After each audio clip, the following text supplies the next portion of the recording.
మొట్టమొదటిగా ఈరోజు డొక్కా సీతమ్మ మధ్యాహ్న భోజన పథకాన్ని జూనియర్ కళాశాలలో ప్రారంభించేదానికి సాహసోపేతమైన నిర్ణయం తీసుకున్న గౌరవ ముఖ్యమంత్రి చంద్రబాబు నాయుడు గారికి, అలాగే మా యువ నాయకులు ఆంధ్ర రాష్ట్ర విద్యాశాఖ మంత్రి లోకేష్ బాబు గారికి, ఆంధ్ర రాష్ట్ర పేద తల్లిదండ్రుల తరపున, అలాగే స్కూల్ పిల్లలు, కాలేజ్ పిల్లల తరపున ధన్యవాదాలు తెలియజేసుకుంటున్నాం.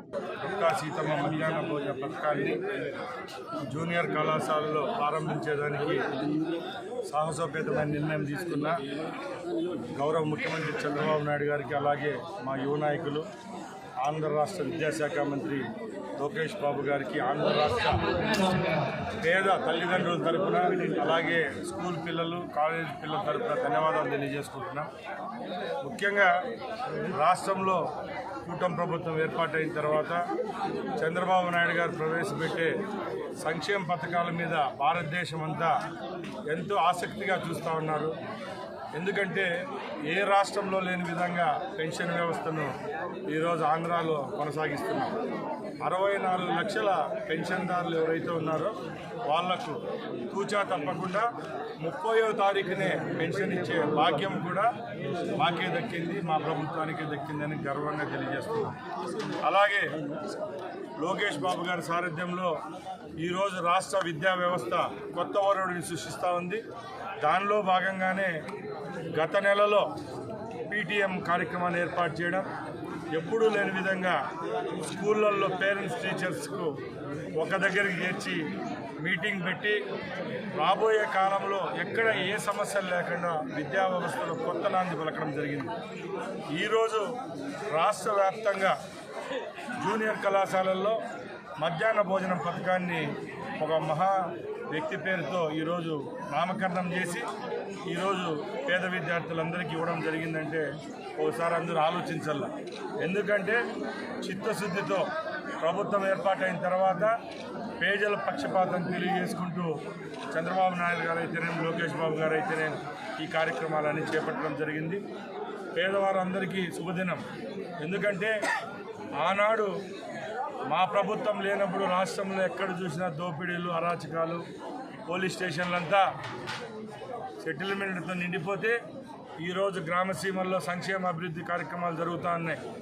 రోడ్లకు సీసీ రోడ్లు కార్యక్రమాలు, తార్ రోడ్లకు పాట్ హోల్స్ కార్యక్రమాలు, 30వ తారీఖున పెన్షన్ వస్తూ ఉంది, ఫ్రీ ఇసుక అందిస్తున్నాం.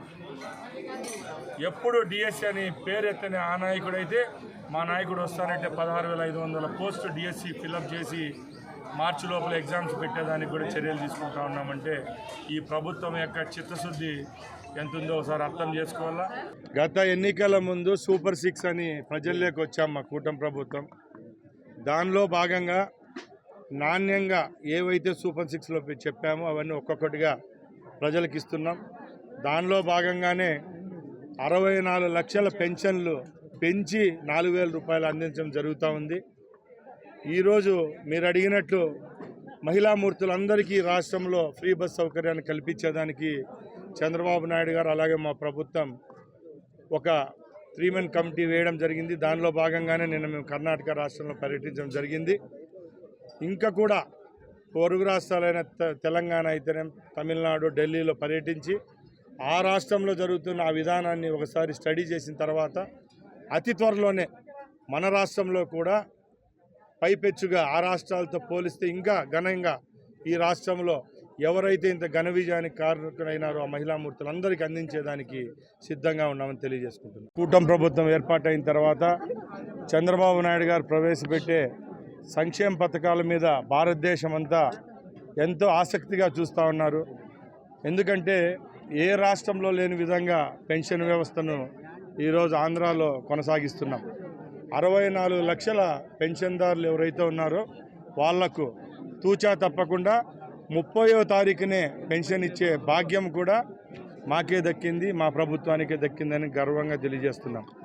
అలాగే లోకేష్ బాబు గారి సారథ్యంలో ఈరోజు రాష్ట్ర విద్యా వ్యవస్థ కొత్త వరుడిని సృష్టిస్తూ ఉంది.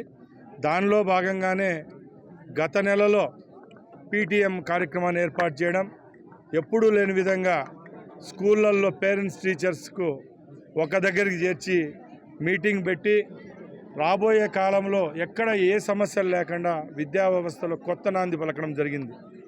ఈరోజు రాష్ట్ర వ్యాప్తంగా జూనియర్ కళాశాలల్లో మధ్యాహ్న భోజనం పథకాన్ని ఒక మహా వ్యక్తి పేరుతో ఈరోజు నామకరణం చేసి ఈరోజు పేద విద్యార్థులందరికీ ఇవ్వడం జరిగిందంటే ఒకసారి అందరూ ఆలోచించాల. ఎందుకంటే చిత్తశుద్ధితో ప్రభుత్వం ఏర్పాటైన తర్వాత పేదల పక్షపాతం తెలియజేసుకుంటూ చంద్రబాబు నాయుడు గారు అయితేనేం, లోకేష్ బాబు గారు అయితేనేం ఈ కార్యక్రమాలన్నీ చేపట్టడం జరిగింది. పేదవారందరికీ శుభదినం. ఎందుకంటే ఆనాడు మా ప్రభుత్వం లేనప్పుడు రాష్ట్రంలో ఎక్కడ చూసినా దోపిడీలు, అరాచకాలు, పోలీస్ స్టేషన్లంతా సెటిల్మెంట్లతో నిండిపోతే ఈరోజు గ్రామసీమల్లో సంక్షేమ అభివృద్ధి కార్యక్రమాలు జరుగుతూ ఉన్నాయి. రోడ్లకు సీసీ రోడ్ల కార్యక్రమాలు, తార్ రోడ్లకు పాట్ హోల్స్ కార్యక్రమాలు, 30వ తారీఖున పెన్షన్ వస్తూ ఉంది, ఫ్రీ ఇసుక అందిస్తున్నాం. ఎప్పుడు డిఎస్సి అని పేరు ఎత్తనే ఆ నాయకుడైతే మా నాయకుడు వస్తానంటే 16,500 పోస్టు డిఎస్సి ఫిలప్ చేసి మార్చి లోపల ఎగ్జామ్స్ పెట్టేదానికి కూడా చర్యలు తీసుకుంటా ఉన్నామంటే ఈ ప్రభుత్వం యొక్క చిత్తశుద్ధి ఎంత ఉందో ఒకసారి అర్థం చేసుకోవాలా. మేము ఒకటే చెప్తున్నాం, కేంద్రంలో బీజేపీ ప్రభుత్వం ఉంది, నరేంద్ర మోడీ గారి సారథ్యంలో, రాష్ట్రంలో చంద్రబాబు నాయుడు గారి, పవన్ కళ్యాణ్ గారి నేతృత్వంలో రాబోయే 4 సంవత్సరాల సువర్ణ యుగం ఉందని తెలియజేసుకుంటూ ఇలాంటి కార్యక్రమాలు రాబోయే కాలంలో ఎన్నో ఈ ప్రభుత్వం పేద ప్రజల కోసం పనిచేసి ఇలాంటి కార్యక్రమాలు కూడా పేదలకు అందించే విధంగా పనిచేస్తామని తెలియజేసుకుంటూ సెలవు తీసుకుంటున్నా. మరిన్ని వీడియోస్ కోసం ఛానల్ ని సబ్స్క్రైబ్ చేయండి. లేటెస్ట్ అప్డేట్స్ కోసం వాట్సాప్ ఛానల్ ని ఫాలో అవ్వండి. ఆ లింక్ డిస్క్రిప్షన్ లో ఉంది.